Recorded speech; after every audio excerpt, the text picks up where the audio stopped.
90,000 pounds in my drivers. I've got 40,000 French fries in my fridge. There is nothing quite as beautiful as money. There is nothing quite as beautiful as cash. You can keep your Marxist ways, for it's only just a phase. It's money, money, money makes the world go round. Money, money, money, money, money, money, money, money, money.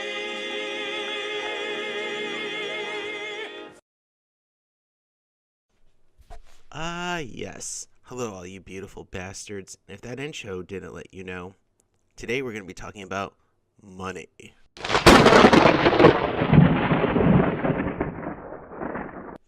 And since I no do the talking thing too good, I enlisted the help of a robot friend to do the reading for me. Don't get me wrong, I know that I am slowly bringing about the demise of mankind by using robots, but yeah. Anyway, let's get to the article.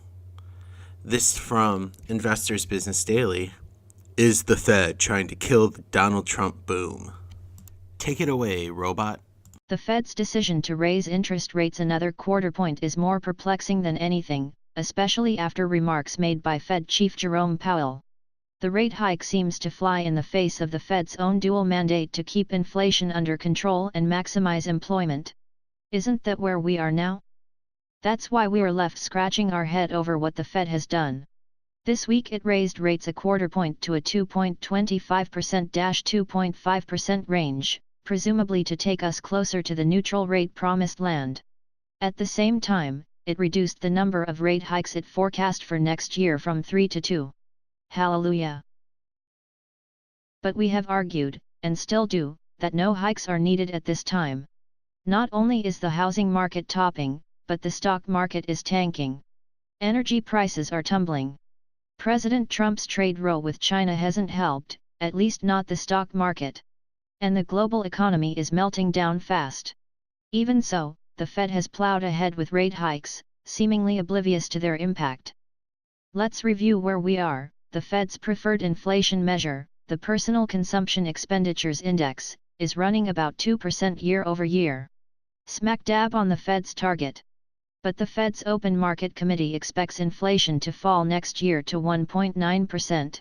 Given that the Fed has in the past usually overestimated inflation, we are not convinced inflation is a problem.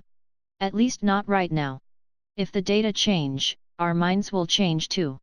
Meanwhile, as for unemployment, this is the best jobs market in decades. At 3.7%, it's a job hunter's market. As we've noted before, unemployment and inflation do not correlate. So no real cause to raise rates just to push unemployment up. That's foolish Phillips curve reductionism at its worst. Okay, but what about growth? The Fed thinks GDP will grow about 3% this year, a rate some economists believe is unsustainable. We don't agree, but it's open to debate. Still, next year it forecasts GDP growth dropping to just 2.3%, weaker even than its earlier estimate of 2.5%. Now here is something interesting. We understand that this last decade has been an anomalous period in American monetary history. Nothing the Fed has ever done in the past quite matches holding interest rates at close to 0% and buying government debt through quantitative easing. It was a multi-trillion-dollar stimulus. In the context of the financial crisis, either or both of those policies were understandable. But they were kept in place, largely we suspect, to boost the Obama administration. Despite record low rates during that entire administration, GDP growth averaged a puny 2%, well below historic norms.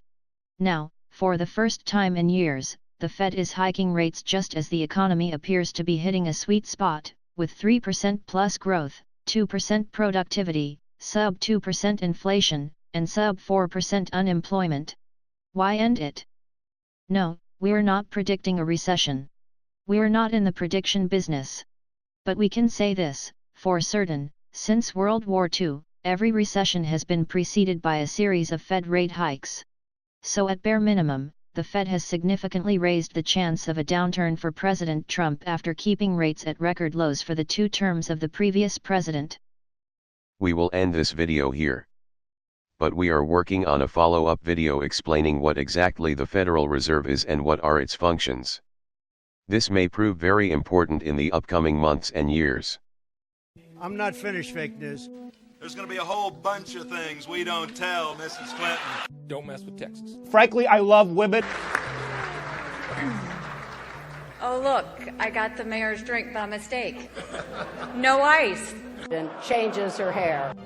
And it needs to be government, man!